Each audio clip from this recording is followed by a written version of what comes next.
Before we begin, I want to remind you about Chilling, the Scary Stories app that I'm a narrator on, which will very soon become Chilling 2.0, a full-fledged platform which will include video content in addition to all the stories.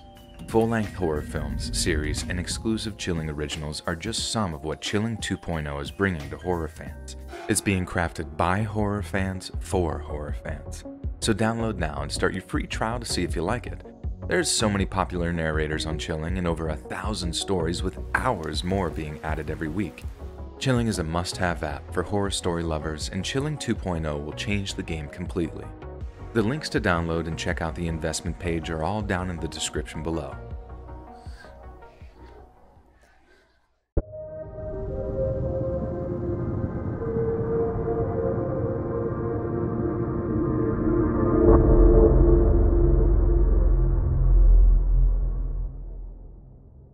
No movie will ever compare to the hell that I've gone through the last year. The ordeal seems like it's been one long waking nightmare. It all began normally enough. I just recently got out of a long-term relationship and wasn't looking for anything serious. I figured that I'd give Tinder a shot. It didn't take long for me to get a few matches. I chose the hottest one and we agreed to meet a week later. The date went so well that we decided to do it again, and this became a regular thing until the fourth date. It was beginning to look as if it may grow into something more in spite of my original intentions. As the fourth date wrapped up, I invited her back to my place for a drink. She agreed, and things soon got hot and heavy, as they say. We were mere seconds away from taking things all the way when she broke down. I was confused. I'm not an aggressive partner, and her behavior up to that point had been very receptive. I asked what was wrong, and she said that she had been assaulted by a previous boyfriend. It had been several years, and she thought that she had moved past it. I felt bad for her, yet still kind of frustrated, and she got up and dressed quickly. I'll admit it was, like I said, frustrating, but there was little I could do, and I understood where she was coming from. I called her an Uber, and she left me with a difficult decision to make. After a long, sleepless night, I decided to just kind of end things there. Some of you reading this may call me cruel, but I couldn't really see another option. Things appeared to just be at an impasse, you know? I wasn't going to wait around until she determined that she was ready, and I sure wasn't going to pressure her into anything, obviously. I told myself that it was for the best. I'd never wanted to jump right into another relationship so quickly. That wouldn't benefit either of us, and I broke things off as kindly as I could. That night never came up. I stressed how I'd felt I'd rushed into things too quickly, and naturally she was a bit upset, but gave no indication of actually being angry. I wished her a happy future and just bid her a goodbye. And normally, that's where it would have ended. I took a month off from dating and Tinder and all that, and when I came back, I matched with a beautiful graduate student just looking to have a good time. This is more of what I was looking for. We met for drinks and hit it off. I went home happy with a spring in my step and a gleam in my eye, as they say. And maybe 2 days passed when I got a call from a neighbor. He informed me that there were leaflets posted all around our neighborhood, calling me an attempted predator. I thought this was his idea of some sick joke, and definitely not a good one.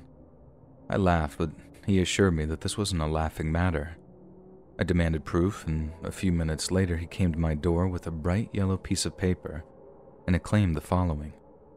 On the night of Friday, November 19th, 2021, I was invited on a dinner date with Mr. My Name. After being plied with many glasses of wine, I was pressured into joining him at his home. Although I was clearly unable to consent, Mr. My Name attempted to coax me into his bed.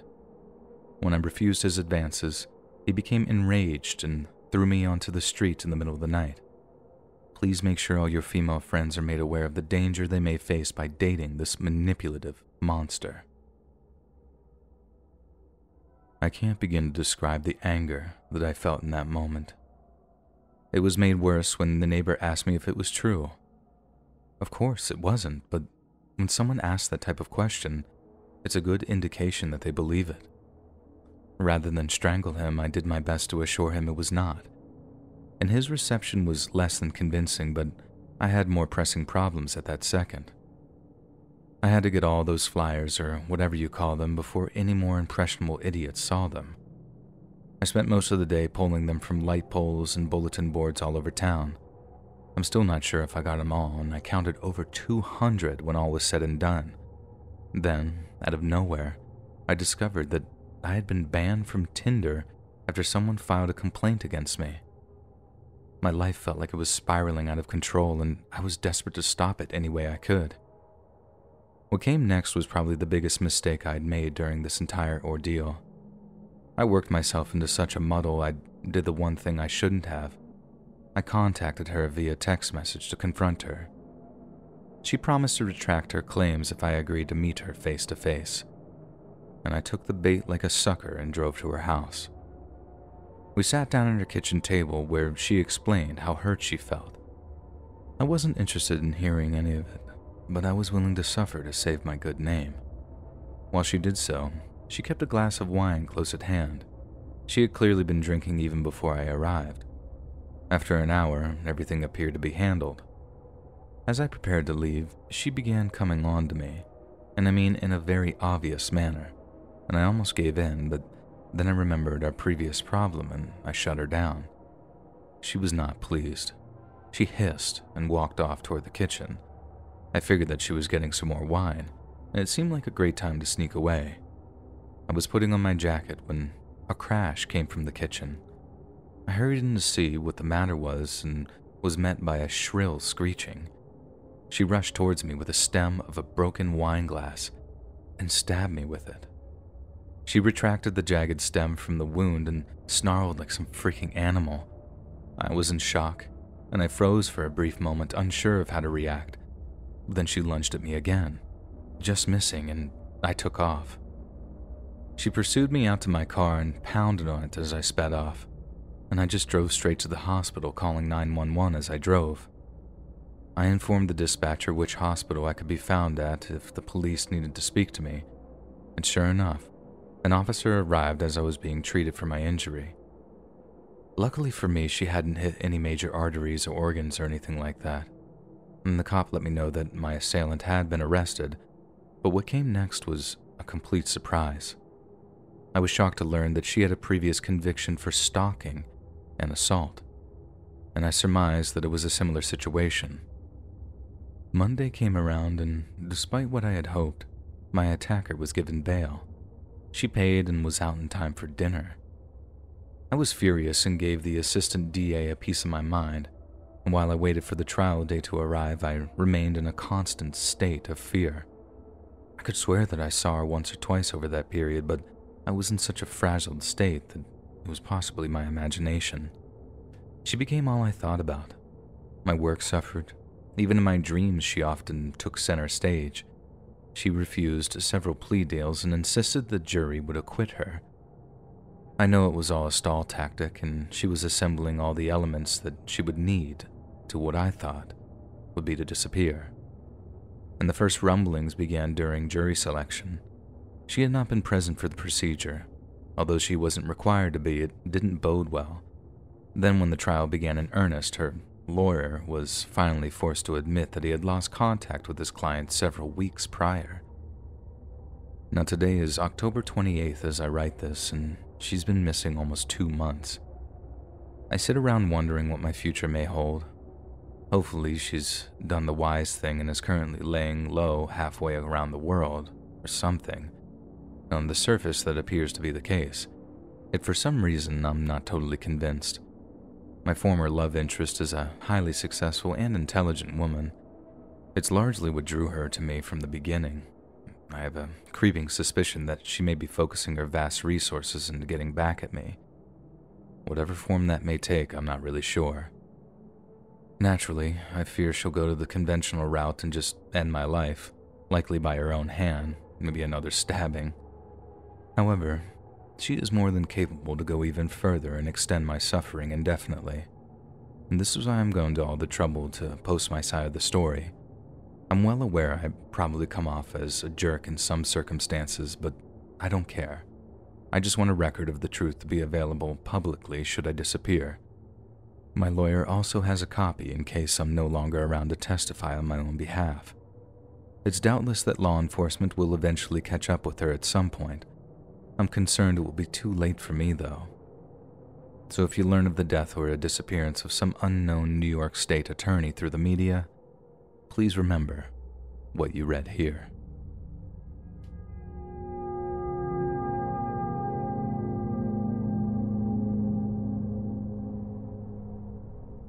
I'll always think of Leah as my first love. It just wasn't meant to be. It didn't seem fair to either one of us. I was going off to college halfway across the country. Even at that age, I knew long-distance relationships just didn't work.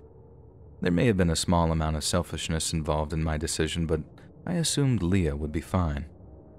I put it off as long as I could. With just a week left, I broke the news, and it didn't go well. I spent the entire night trying to convince her that it was for the best, but she never fully seemed to accept it, and things would just get messier from there on. I left that Friday and put that part of my life behind me. Classes kept me busy during the week, but I also worked hard to make friends. Meeting new people isn't hard when you live in the dorms. I was there maybe a month when I met Stacy. She was a sophomore living on the floor above me. We had a lot in common and began dating exclusively almost immediately. This was also about the time the letters started. It was like she knew that I'd met someone and wanted to destroy it. From then on, a week didn't pass without a letter from Leah. I read them and sometimes wrote back in the beginning, but they all began to sound the same after a point. When I returned home for Christmas, she showed up unannounced. She couldn't understand why I had stopped answering the letters. I had explained it over and over. The relationship was done, and it was past time to move on. I felt like I was speaking to a wall at that point. Not a single word got through to her, and I reached my boiling point. I told her to go away and never bother me again. I left her alone on that porch to cry herself out, and she finally left at around 4 a.m. I felt bad for doing things that way, but I just wanted it all to be over. If it took being cruel, so be it. She'd be better off in the long run, and the remainder of my holiday was quiet. I returned to school with a positive outlook and a renewed vigor. It finally appeared my Leah problem was solved, but instead, she escalated things to an entirely new level. Everything came to a head one night in my dorm room. Stacy and I were watching a movie with the lights off. There may have been a little light petting going on. I was occupied when Stacy started yelling. I looked up to see her pointing at the window. Through a small crack in the blinds, I could see a pair of eyes looking in. I grabbed the string and pulled the blinds up. Leah was standing there with a shocked look on her face. I called campus security without saying a word to her. She ran off, but was caught trying to get away a few minutes later. I was determined to end it right there and then. I intended to press charges and get a restraining order against her, and I urged Stacy to do the same. And to her credit, she came up with a better and less complex idea. When security asked what I wanted to do, I put it into Leah's hands. I promised I would take no further action if she promised to leave that second and never contact me or Stacy ever again. It was a big risk, but I was willing to take it. I guess there was still that small part of myself that felt guilty for the breakup. She reluctantly agreed, and the officers allowed her to leave. To be honest, I never expected her to keep the agreement. Nonetheless, it's been 9 years, and I've received no visits, texts, or phone calls from her. There was one short sympathy letter that she sent upon the death of my grandfather. I was so comforted by that thought that I just let it pass. I can't speak as to whether or not Stacy has heard anything, but I suspect that she's had the same experience. I did return home to work in my dad's company after college and have seen Leah around town on occasion, and we just do our best to avoid each other. I've been told in the intervening years that she is married and began a family, and I wish her all the luck in the world and hope the marriage proves to be a very long and happy one.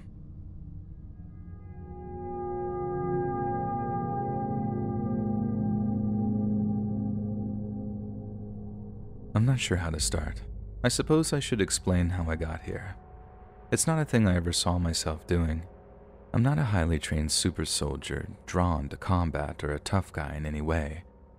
Until then, I'd only fired a gun a few times, taking pot shots at cans and the like. My interests focused mainly on comics and video games like most guys my age. In high school, I was in the chess club and still play a lot online. When I began college, I caught the coding bug, and that is what I focused on. I graduated with a degree and got a job with a small game developer. The job's been fun, and my coworkers are really cool and smart people, a lot smarter than me, in truth. Now, up until 2020, I had lived on my own for a few years. Unfortunately, that year was a perfect storm of misfortune for my family and the world at large. In addition to the pandemic, my mother made the difficult decision to divorce my stepfather. She had finally grown tired of enough of his verbal and physical abuse to kick him out.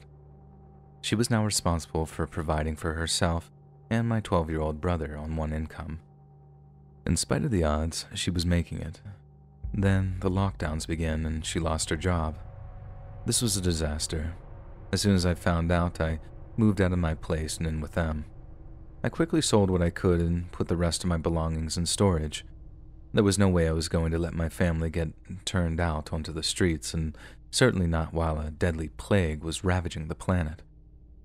The lockdowns were a mixed bag for us. My job was unaffected for the most part. All work switched off-site. The extra money I saved was put into food and other bills. My mother, who had always been very interested in vintage clothing, began reselling them on Etsy and eBay. At least on the financial front, we were eking out an existence. The good always comes with the bad, and my stepfather was nothing but bad. I had encouraged my mother to file a restraining order against him as a just-in-case measure after kicking him out, but instead, he still will be allowed to see his son. I considered other options, but it didn't seem fair cutting my little brother off from his dad. So as long as he played nice, I would mind my own business and avoid him when he came around. Fortunately, the lockdowns came to an end and we were allowed to restart our lives. I began working out of the office again and my brother returned to school. Mom quickly found a part-time job tending bar downtown. It was not an ideal situation, but a start at the least. My stepfather had to screw it up, though. He discovered where Mom was working and began frequenting her workplace. Mom had more than enough experience dealing with his crap and took his provocations on the chin. As usual, he got too drunk and pushed things too far. The night he threw a full glass of beer in my mom's face, the bouncers threw him out in his butt. I wish I could say that he learned his lesson, but bullies are often slow on the uptake. I couldn't deal with the humiliation, so he waited outside of our apartment, continuing to drink all the while. He sprang from the bushes and beat my mom mercilessly until she was able to escape into the safety of the apartment. I just happened to be away that night working on a last-minute deadline. Had I been there to witness it, what came later may have happened a lot sooner than it did. I arrived late the next afternoon, so exhausted that I could barely see, but the second I saw my mom's face, I exploded. I'd had enough. If the cops didn't do their jobs, I would do it for them. I think Mom could see how serious I was, and it scared her. I believe she came up with her plan not to stop the abuse, but to prevent me from ruining my life because of it. I was in the process of calling the cops when she asked me to hear her out. I was reluctant, but did so. No matter what she said, I still had every intent of making that call. She reminded me that the police had been involved many times before, but whether because of her reluctance to testify or just plain systemic disinterest, he had gotten off with little more than a slap on the wrist. Rather than call authorities, she proposed that we move somewhere that he was less likely to bother us. The lockdowns had put an end to any real reason for us to stay. Her original employer, along with many other employers in the area, had been destroyed. The school district, which had never been very good, was now in a shamble, and there was nothing keeping us there. I thought about it, and now that I'd calmed down somewhat, agreed that it sounded good. I may have had the most to lose, but I figured that I could probably work remotely. If not, I was sure that I'd be able to find a job using my skills wherever we ended up. And so the preparations began. That evening, we packed everything up that we could into their cars, and while we did so, I noticed Mom putting her dad's old Smith & Wesson revolver in her purse. I gave her a questioning look, but she quickly closed the purse and continued with the packing, and I kept my feelings to myself. The following morning, we rose up early and hit the road. We hadn't informed anyone that we were leaving, not even the apartment manager. Anyone who needed to know could be informed after we arrived at our new home, and even they wouldn't be informed of where.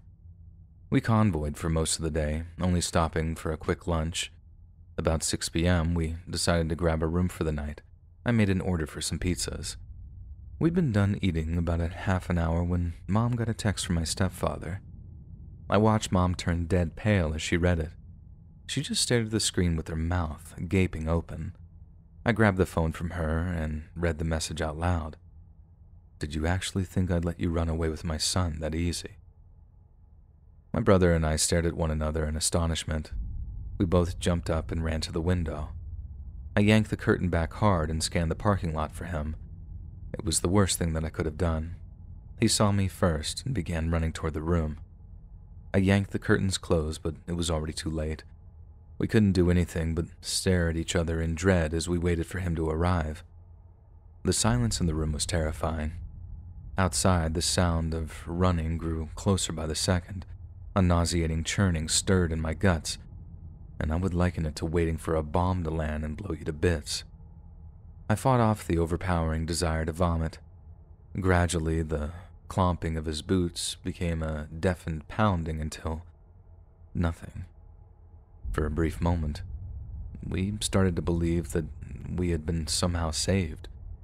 Mom crept toward the door and carefully peeked through the peephole and just as quickly jumped back from it. Suddenly, the door exploded open and off its hinges. My brother and I turned and ran, but it was too late for my mom. She had become trapped under the door, putting her well in reach of my stepfather. He effortlessly snatched her up by her shirt and began punching her in the face as hard as possible. Each hit slung Mom's body back like a rag doll. My brother stood nearby helplessly begging his father to stop. I too could only watch as he pounded the life from her. There was little I could do. He was so much larger than me, massive and strongly built by years of hard manual labor, and I was left with only one option. The one that I had often threatened in anger but never imagined I'd ever have to choose. Yet I had little choice. He clearly intended to kill her, and if I was going to do something, it must be done immediately. Once I decided, the act was almost mechanical. I marched over to Mom's purse and pulled the pistol from it. I felt like that I was in a dream. It would be as simple as shooting a few cans. I pulled the trigger in 3 quick motions. The gun's sound deafened me and a ringing drowned out my ears. My stepfather stumbled back a moment and then glared at me with the most amazed and shocked face. It's the craziest thing. I'm still completely bewildered when I look back at it. I think he honestly believed that he was going to be able to murder my mom and take my brother with him and get away with it. It's insane, but I truly believe he thought that. I was about to pull the trigger a few more times, but he stumbled around and collapsed just outside the threshold of the door. I carefully stepped around my brother, who was in a heap on the floor, sobbing. I nudged my stepdad's body with my foot and didn't get a reaction. I looked over to my mom, who was unconscious on the floor. Her face was so bad, and I was sure that she was dead. I stuck the pistol in my front pocket and ran back around to where my phone was charging. I unplugged it and called 911. Just to be safe, I placed the pistol back in Mom's purse to make sure the cops didn't shoot me by accident. And while I waited, I checked Mom for a pulse and was happy to find that she was still alive. Help soon arrived and rushed her off to a hospital. Considering the circumstances, I had to stay behind with the police. I told them what had happened and the history we had with the subject, and they repeated the same questions over and over, I guess to see if I changed my story. And they must have been satisfied because they let me leave for the hospital a few hours later. I was instructed not to leave the city until I was formally cleared, which was fine with me. Our reason for running had been dealt with after all. They did take the gun as evidence, of course, and this bothered me a little because it had been my grandfather's service weapon when he was a sheriff, and I assumed that we'd never get it back. In the end, if this was to be the price for security and peace, it was well worth paying. When I arrived at the hospital, Mom was in surgery. The doctor's preliminary diagnosis was grim. Her face and skull had been fractured along with her brain almost certainly being enlarged due to swelling. There was also some concern that she may lose sight in one of her eyes. Despite the bad news, I was relieved that she had survived the attack, and the rest was in God's hands now. I joined my brother in the waiting room. He had to have been in shock. The last few hours had been an emotional roller coaster. Most adults live an entire life not having experienced as much as he had in such a short time. I sat and watched him for a couple of minutes. He stared at the TV keenly as if his life depended on it, and I broke the silence with an apology. I wasn't sorry for what I'd done, but I still felt bad for having to do it in his presence.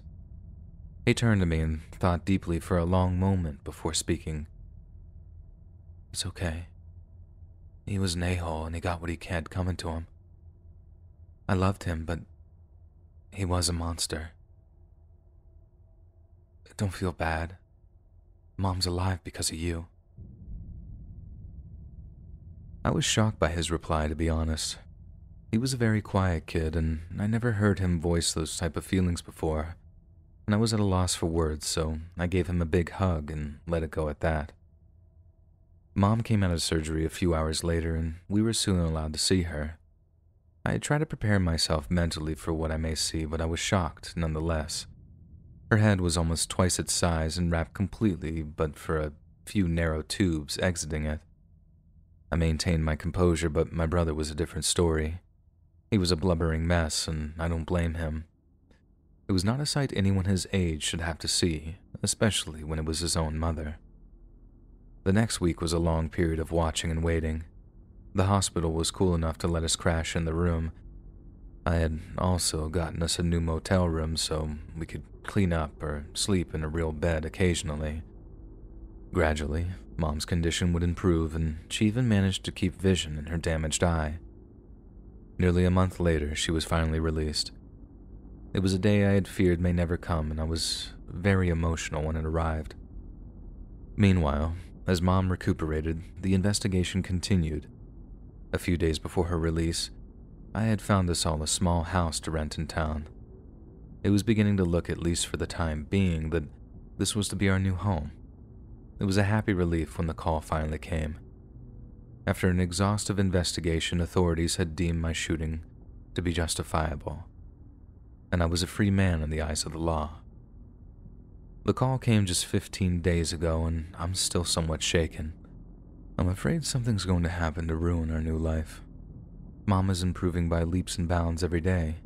I've been able to keep my job working remotely, and my brother's continually proving to be an amazingly resilient individual.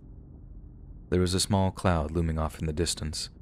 Our lawyer has indicated that my stepfather's family has made threats of filing a civil lawsuit against me. He seems to think it's all talk, and I can't imagine them coming up with the resources needed to mount such a long and pointless undertaking.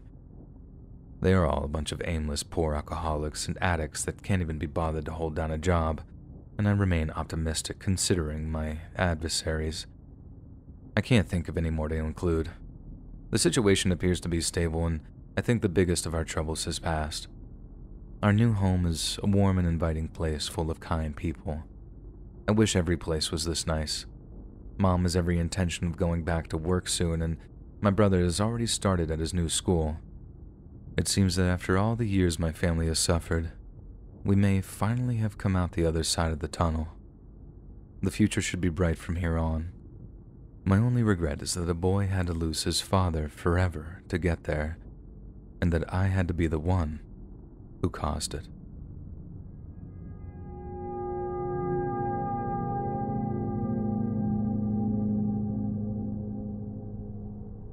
I was 23 at the time, so it had to have been around 2015. I'd just taken my first post-college job in a new town. Just days after moving in, I found this nice little coffee shop that reminded me of home. It became a daily stop. On my days off, I would spend most of my mornings getting wired while roaming the internet. All was well, until the morning I arrived at the coffee shop and the door was locked. On the glass was a note stating that they were out of business. It was just a sudden shock and obviously a major disappointment. I had to get some awful coffee from a nearby gas station at that point, and As I rode to work that morning, I choked down the sewer water and searched my phone for a new caffeine supplier. I was happy to see that there was another shop even closer to my apartment, and I resolved to check it out the following day. I rose the next morning, groggy but eager, and when I arrived, it was everything I'd hoped for and more. The environment was homey and comfortable. Newspapers were free to read and bookshelves lined the walls, filled with plush couches and chairs, not like the uncomfortable metal things that they had in a lot of places. There was no loud music playing and the customers spoke quietly, and I fell in love with the place almost immediately. I was concerned that they may have some trouble recreating my favorite drink, but they made a better version than any I'd ever had before. I'd found my new home. Things went great for the first year, until a young man was hired that would ruin everything. We were well into 2017 when a new face popped up behind the counter. I'll call him Steve here. The cafe had become a second home to me, and everyone knew me by name. On his first day, I introduced myself and let him know that he'd be seeing a lot of me around. I suppose this may have given him the wrong idea, but in the moment, I was being nice like I am to everyone new I meet. I'd notice Steve on the days he'd worked and say hi, along with everyone else working. I'd thank him anytime he helped me and made sure to leave a tip as often as possible. I'm not sure when it first occurred, but he must have thought that I was flirting. He began giving off some very clear signs that he was interested in me. About a month passed when he asked for my number. I tried to let him down easy, but I could see the disappointment in his face, and in retrospect, I shouldn't have made light of the situation. I guess this gave him the idea that I wasn't really serious. I heard later that he told another employee that I was playing hard to get, and I just laughed it off, even though I probably shouldn't have, and things spun out of control quick after that. The Steve thing faded into the back of my mind. A week passed and I got a text from a number I didn't recognize. I made the mistake of replying and the sender turned out to actually be Steve. I asked how he got my number.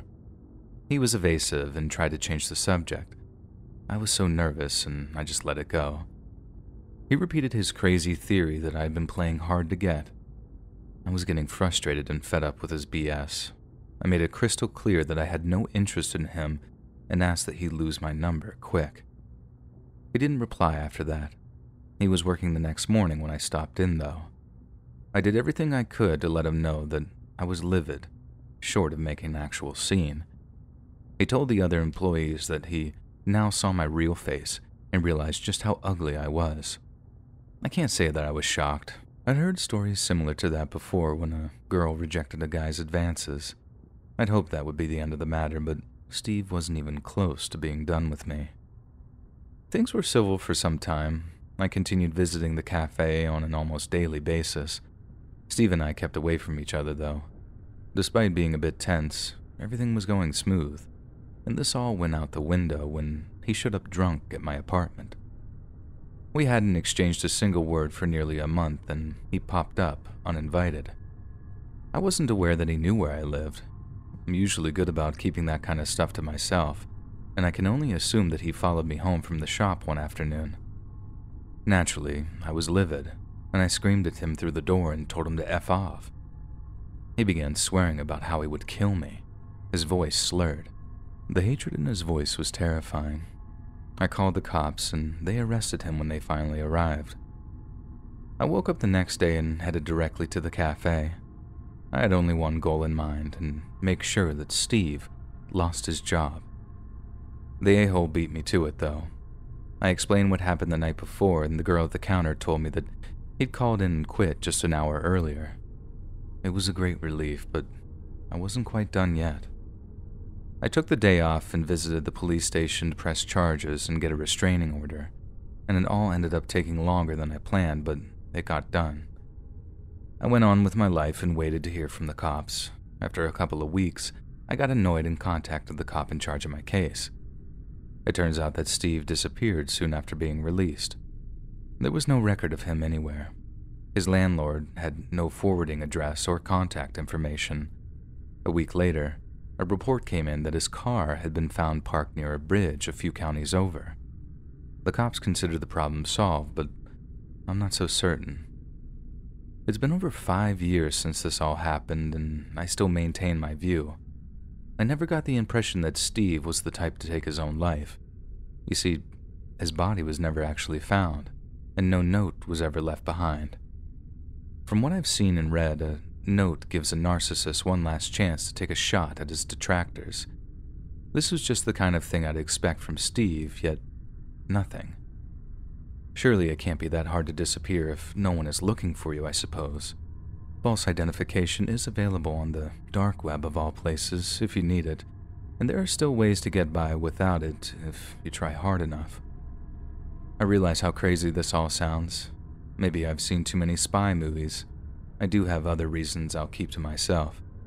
And for the present, I'm going to live under the assumption that Steve is out there walking among us. Perhaps he's waiting for the perfect time to spring his trap. You never know. Do you have a new neighbor? A handsome but quiet stranger guarded about his past. Maybe that's Steve, or at least the new man he's chosen to become. And until I have hard proof, I'm living as I always have, happily and as fully as possible, but making sure to look over my shoulder from time to time, just to be safe.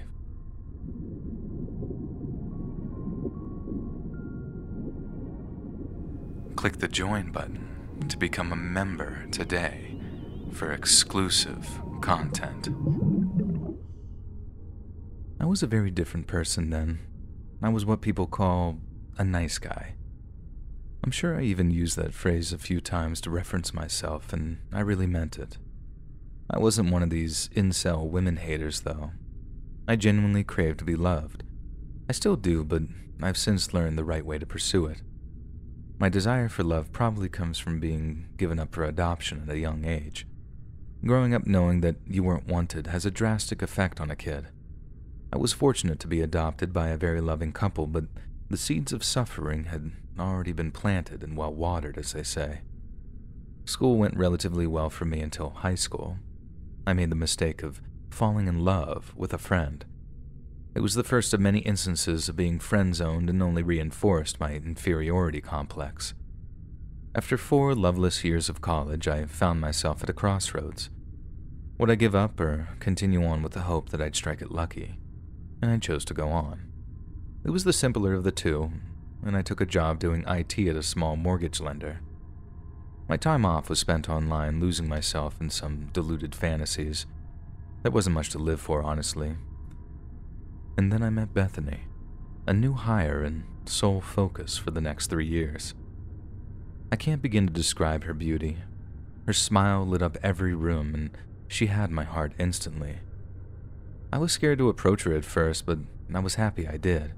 She was the first female I could recall that didn't look at me with some feeling of disdain. Hope began to rekindle in my chest. And could we have a future together? I had to know that answer, no matter the cost, and she was just that special to me. I felt her out at first. It had to be done, you know. There was too much to lose, and my jokes always made her laugh. Over time, she began giving me the impression that she may be open to going out. I resolved to bring up the subject the next time we worked together. While I waited, I prepared myself for rejection. Then the day came, and she accepted my invitation to dinner. I couldn't believe it was really happening. After all the years of rejection and loneliness, I was going on a date. And when the day came, I was just a ball of nerves. I'd never been on a date and didn't know what to expect. Other than tips that I found on YouTube, I was in the dark. We met each other just after 7 p.m. at her favorite restaurant, and she was beautiful as always. In retrospect, I may have been underdressed, but I didn't know anyone who owned a suit. I had to wear what I had. I gave her the rose that I had purchased, and she thanked me with a little peck on the cheek. And so far, everything was going great.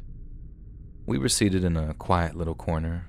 Our drink orders were taken, and we talked while we looked over the menu.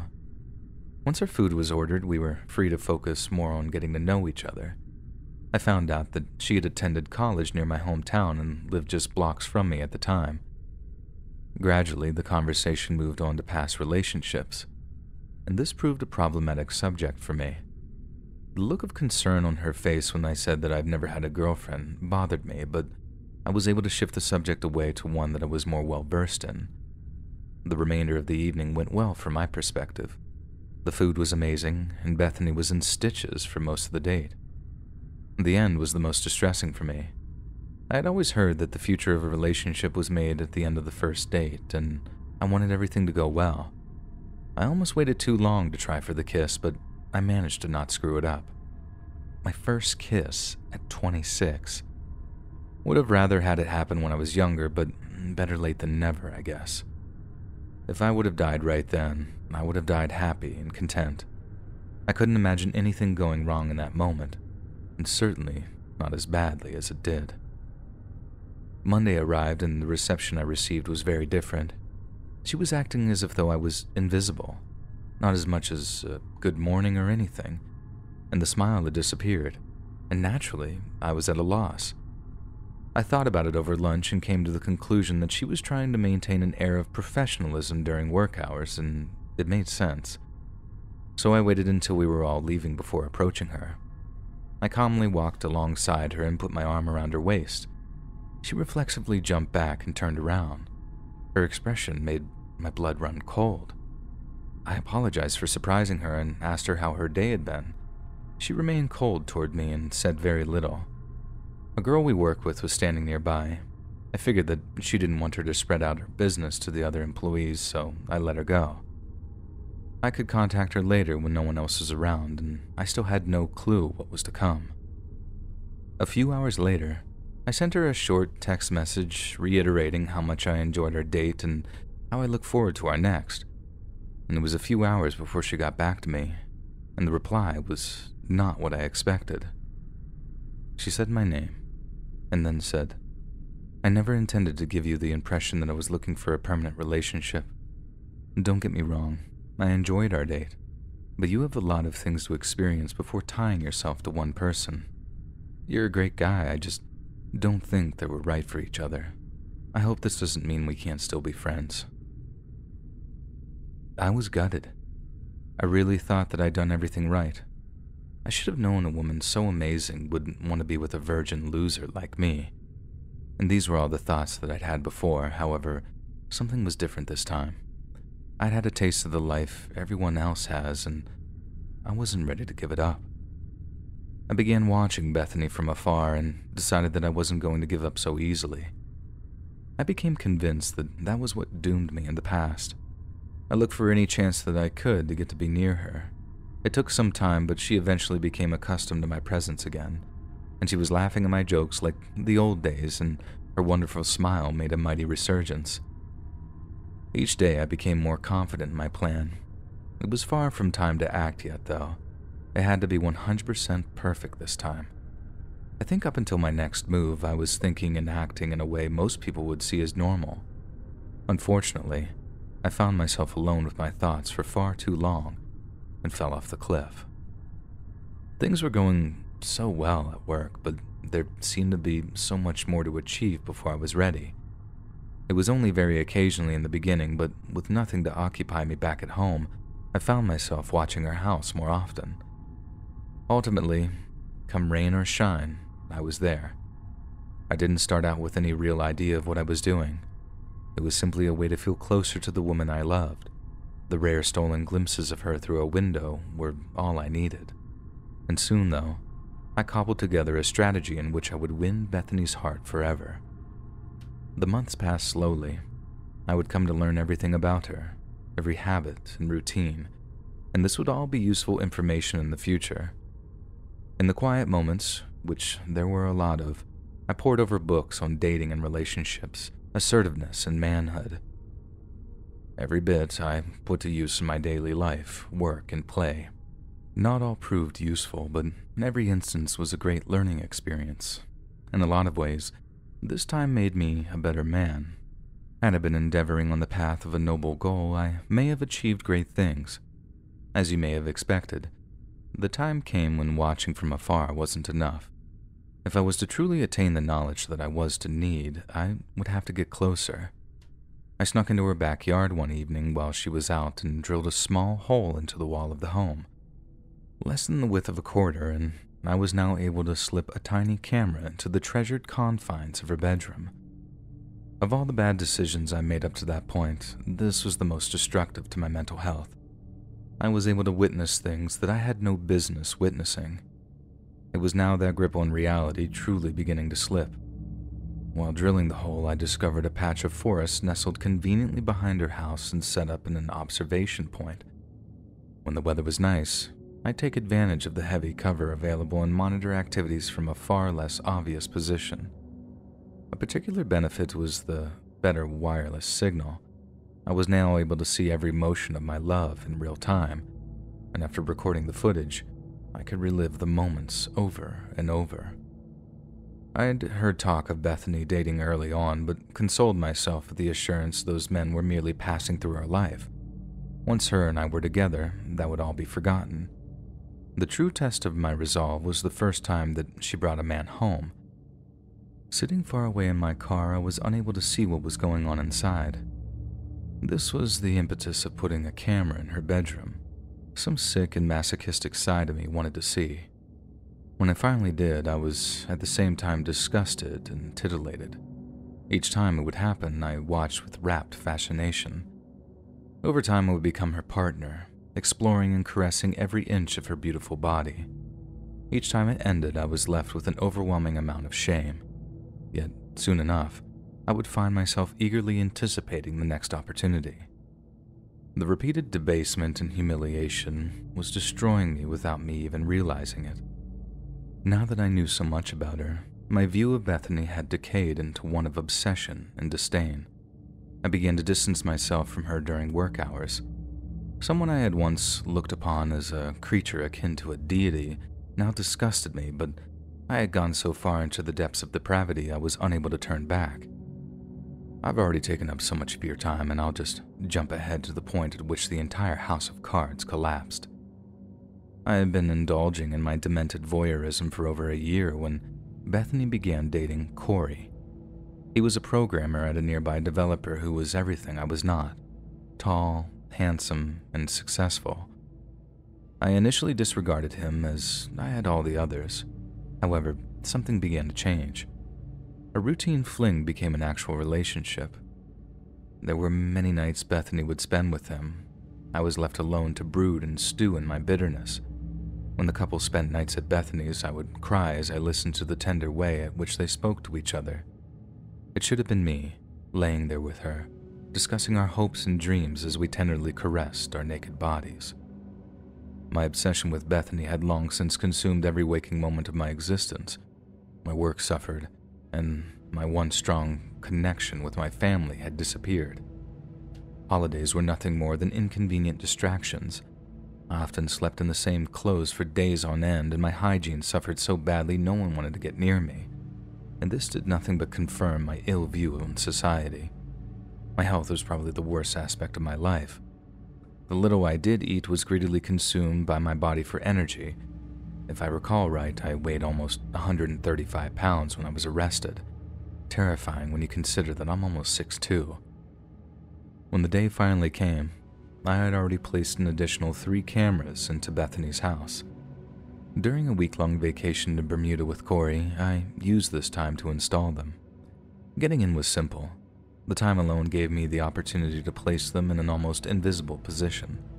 While inside, I took a few keepsakes and even a short nap in her bed. The smell of her shampoo emanating from her pillowcase was heavenly. I sobbed uncontrollably as I held it close to me, and I must have sensed my time with her was coming to a close. Whether I ended it myself or was discovered, things had to wind down eventually. Now we come to the finale. I'd been napping in my car a block away. It was a quiet and laid-back Saturday afternoon. Not much was happening in the house. As he often did, Corey arrived and went inside. Bethany greeted him in the foyer, and they briefly kissed. I had long grown used to seeing this and no longer bristled at the act. Suddenly, Corey dropped down to one knee. I shot upright in my seat and stared at the screen intently. I considered the possibility that he was kneeling to tie a shoe or something of the like, but deep down, I knew what it meant, and so did Bethany. Her hand shot to her mouth in surprise. The cameras were so clear that I could see the tears pouring down her cheeks. Corey pulled a box from his pocket and opened it, and inside, a large diamond sparkled brilliantly. The words, "Will you marry me? Be my wife for as long as we both shall live." My nerves were on a knife's edge. I watched, dreading her answer. I held onto a ray of hope. They hadn't known each other that long, really. What, a year and a half? It wasn't possibly long enough to get to know someone. I had been at it for far longer. No man could possibly know or love Bethany as much as me, and she would find that out. Only if she said yes. She said God yes. And the words smashed into me like a battering ram. My breath was knocked from my body and my heart pounded loudly in my ears. The anger and hatred boiled and boiled until I blew. I was halfway to the door before I even realized it. I blasted through the door and pounced upon Corey before he had any hope of grasping the situation. My hands wrapped around his throat like steel clamps, growing ever tighter by the second. Unintelligible curses escaped my mouth along with voluminous amounts of spit and blood. The copper taste filled my mouth as I clenched my jaws. My vision began darkening at the edges. I assume this is what people mean by tunnel vision. I recall the brutal pleasure that I felt feeling the muscles of his neck give way. His face briskly morphed from a bright red into a blue and soon a darkening purple. Then something I can only describe as miraculous occurred. Through the cacophonous roaring in my head, a loud sobbing and begging managed to break through. Briefly, I thought that it may have been me making the sound, but felt no tears on my cheeks. I tried to block it out, but something inside me demanded I listen. I gave in and quickly realized what it was. "Please stop. Why are you doing this? Please stop. I love it. Please stop. Don't do this." Like a snap of the fingers, the spell was broken. I released my hands and looked toward her. Her face, always pale and perfect, was now bright red and swollen. Her cheeks were soaked with tears, and even in that moment her eyes gushed with scores more. In the clarity of the moment, I realized I had committed the one sin I never fathomed possible. I had brought fear and anguish upon the only human that mattered to me. If I truly felt the way I had always told myself, why was I here and what was I doing? A wave of shame washed over me. I brought my hands up to ponder upon them, and I looked down at Corey, the victim of my twisted obsession. The man I believed I had killed because of it. I glanced back at Bethany. Her eyes emanated a deep sense of loss and emptiness. I had never wanted this, and now everything I ever thought I wanted was beyond my grasp forever. I fled the house with every intention of taking my own life. In reality, it had never been of any real value anyway. While I decided in which way I was going to die, I drove around town aimlessly. Eventually, I chose to walk off into the ocean and drown. I was just blocks from the ocean, so it would soon be over, and the world would be better off without another nutjob like me on it. Perhaps for the better, depending on how you view it. I had taken so long trying to decide that the police were able to catch up with me, and I gave up without a fight and was taken to jail. From here, there's not really much to say. I was offered a plea and took it. Corey did survive the attack and was able to make a full recovery. I have offered to pay for any counseling he may require in the future, but he declined the offer through his lawyer. It's probably the best result. I imagine we all just want to get along with our lives and attempt to forget. And for the last 4 years, I was in prison for all types of offenders. I don't set myself apart or above them. We all have our excuses for our crimes, but in truth, none of us are any different. I believe it's only the life we live after we leave that really matters. I'm currently staying in a halfway house as I write this, and I hope I'll be able to get my own place once I'm allowed to. Fortunately, I've been able to reconnect with a few folks from my past and am able to get a decent amount of work. It keeps me busy in my mind off of less important subjects. For the present, I have no plans to seek out any relationships. Although I have learned a great amount of how to deal with the ups and downs of dating, it may be for the best if I remain single for the foreseeable future. No man can ever know what he's capable of until he finds himself in a certain situation. When it comes to love and rejection, I'm well aware of what I can do, and it terrifies me beyond anything you could ever imagine.